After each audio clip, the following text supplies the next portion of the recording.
Kumusta kayo mga sangkay? Ang tagal ko nang hindi nakakapag-vlog or ilang araw na rin akong hindi nakakapag-vlog.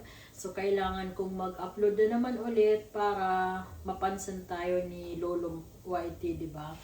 So hindi ko alam kung anong i-upload ko ngayon, pero gusto ko lang kayo kumustahin. Nandito ako nagluluto ng noodles. Tapos nilalagyan ko siya ng simpleng lang luto ito. Ay nagluto ako ng noodles at saka pakita ko sa inyo. Ayan. Mayroon akong ginisa dito na ano lang ito, garlic. Kasi yung para ako'y gutom na at nagmamadali. Meron akong mga doon gulay at tapos yan noodles. Mayroon akong gulay, ako'y natatamad magluto ngayon, so madali ang luto lang ito.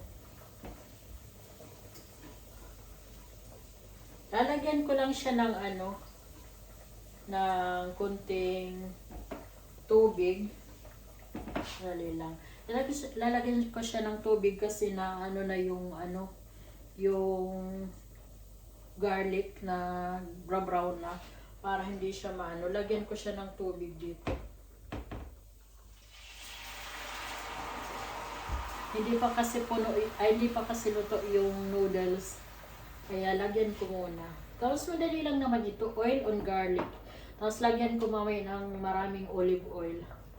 Yun lang. Hindi ko naman nilalagyan ng asin kasi yung asawa ko ayaw mag-asin. So, ang ginagawa ko, lagay ko muna yung kanya, tapos yung akin, saka ko lalagyan ng asin. O kaya kunting cheese. Meron pa akong pamasad cheese.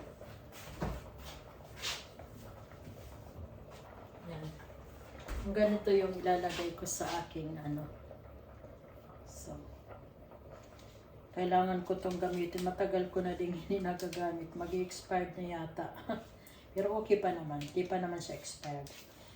So, ayan po mga sangkay, gusto ko lang mag-upload. Ano nga bang kikwento ko sa inyo? Naboring na yata kayo sa akin sa pag-ano ng mga pagliligpit or pagbabawas ng aking mga gamit. Pero ako'y tuloy-tuloy pa rin. Hindi ko naman maipakita sa inyo lahat yung mga ginagawa ko, pero kikwento ko sa inyo. At saka maganda yung nagbabawas kasi parang maganda sa ulo, parang bawas stress. Tapos pag kayong naglinis kayong isang ganunan na lang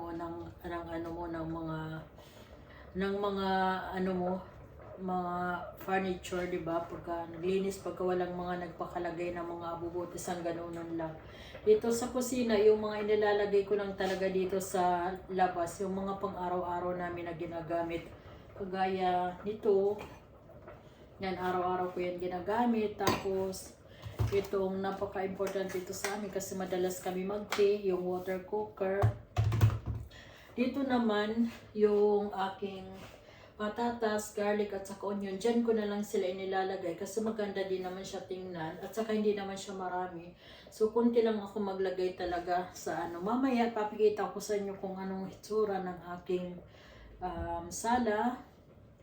At nagbawas na rin ako. Kunti na lang yung mga nagpaka-display ba. Hindi naman talaga ako mahilig mag-display ng marami. Pero, mas binawasan ko pa ngayon kasi para mas maganda sa utak ba. Parang nakaka-relax, di ba? Pagka yung konti lang yung mga nilalagay natin sa labas. Tapos tong mga nakarang araw mga sangkay, ako'y nagpabawas ng aking timbang. Kung mapapansin niyo, medyo pumayat-payat na ako ng konti.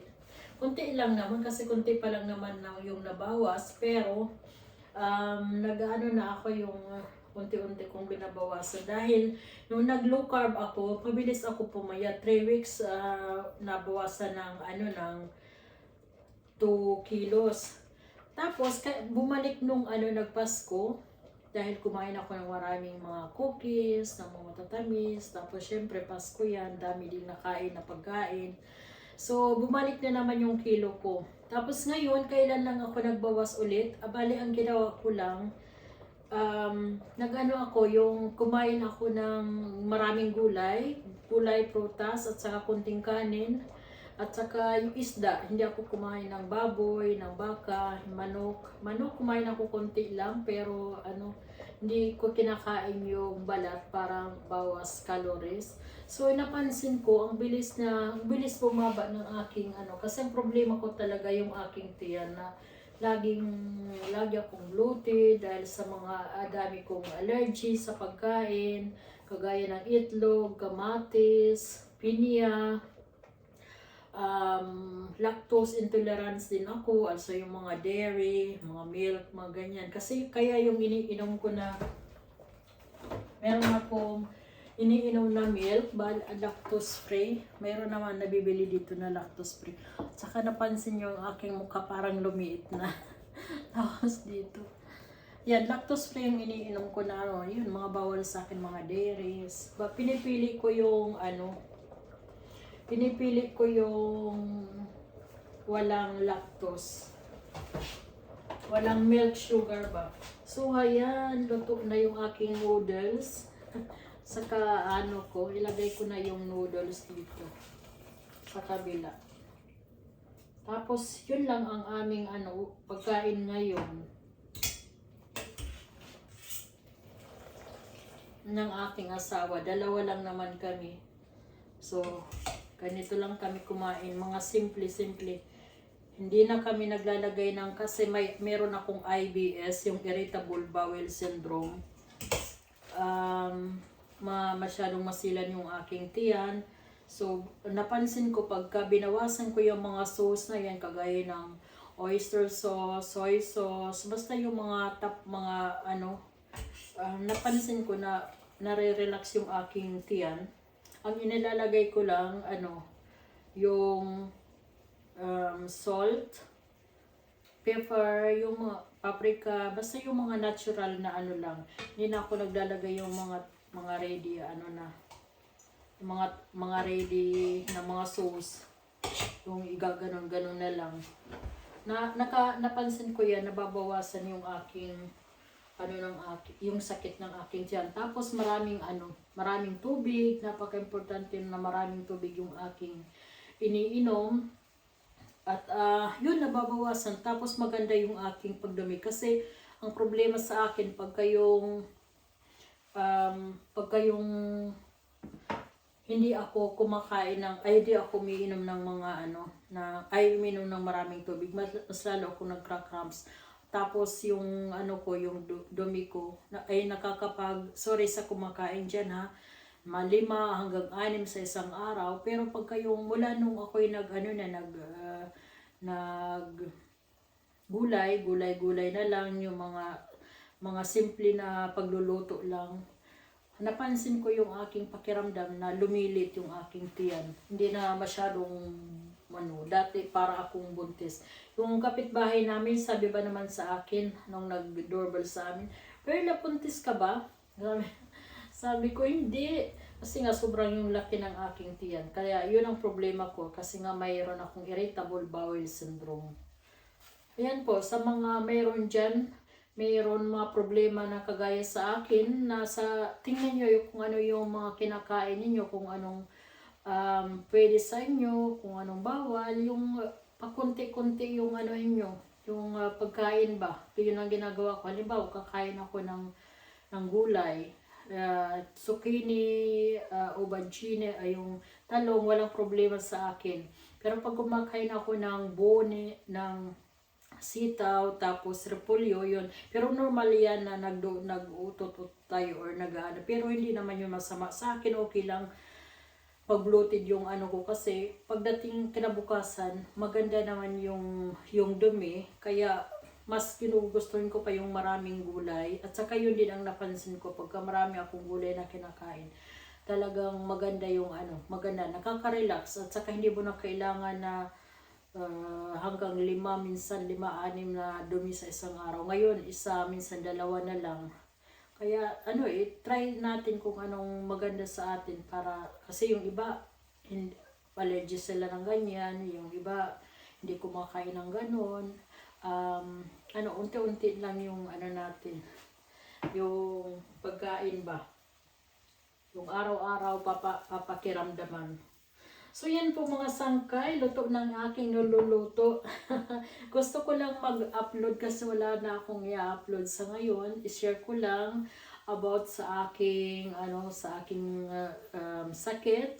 Ito yung ang sakit ko yung Reitz Down syndrome ang tinatawag yan dito.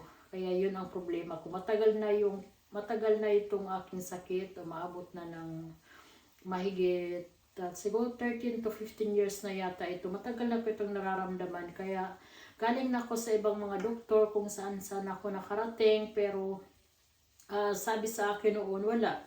Halos lahat ng mga check-up ginawa ko na kasi nga lagi sumasakit yung aking tiyan noon. Hanggang sa naano nila na yun nga, may irritable bowel syndrome ako. Tapos marami akong mga allergy sa pagkain. Kasi pumunta din ako doon sa mga ano bang tawag doon, yung mga ng allergy. Yun, tiningnan nila. Yun, lumabas ka yung mga mga allergy. Kaya hindi natin kung anong sakit o anong pagkain na hindi tayo na allergy tayo kasi yun din ang nakakaano ng mga natin, yung nakakapalaki ng ating tiyan o kaya yung lagi tayong dumi kasi nga allergy tayo. Kaya titingnan natin. Mabuti ngayon alam ko na.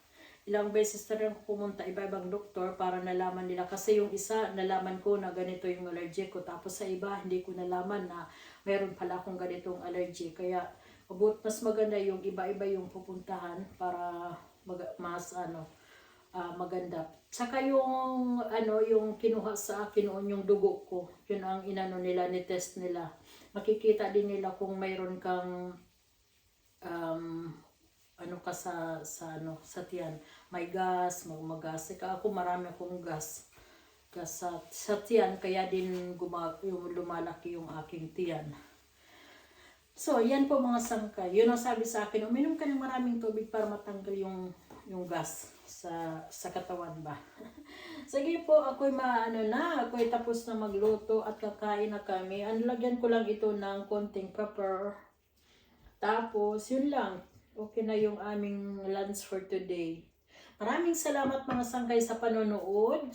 Sana hindi kayo magsawa sa aking vlog at panoorin pa rin ninyo ako kahit yung aking mga boring. Hindi naman ako lagi magaganito. Kaya lang wala akong may content sa ngayon. At sa susunod, maghahanap na ulit ako ng may share sa inyo para makapagbigay ng konting Sa ngayon, ako sa pagbabawas, talagang magandang pakiramdam sa nakapagbawas ng mga gamit na hindi naman nagagamit, pwede natin ibenta, yung iba nabenta ko na, yung iba pinag-donate ko, yung iba naman ipapamigay ko, ilalagay ko sa box para ipadala sa aking mga pamangkin o mga kapatid, baka sakaling pwede pa nilang magamit, kung hindi naman pwede naman ipamigay din nila sa iba, mag-share ba. So, sangkay maraming salamat sa panonood. Hanggang sa susunod ko na lang ulit na vlog. Bye! God bless! Ingat po kayo lagi. Ako po si Pearl. Lagyan natin ng Parmesan cheese. Yung akin lang, yung asawa ko, ayaw niya. So, yan po. Kain tayo. Kain po tayo mga sangkay. Noodles with garlic and nilagyan ko siya pala, instead na oil, nilagyan ko siya ng olive oil. Ay, ng coconut milk. Yan. Kutin apitit, poking na ipit. Poking na ipit.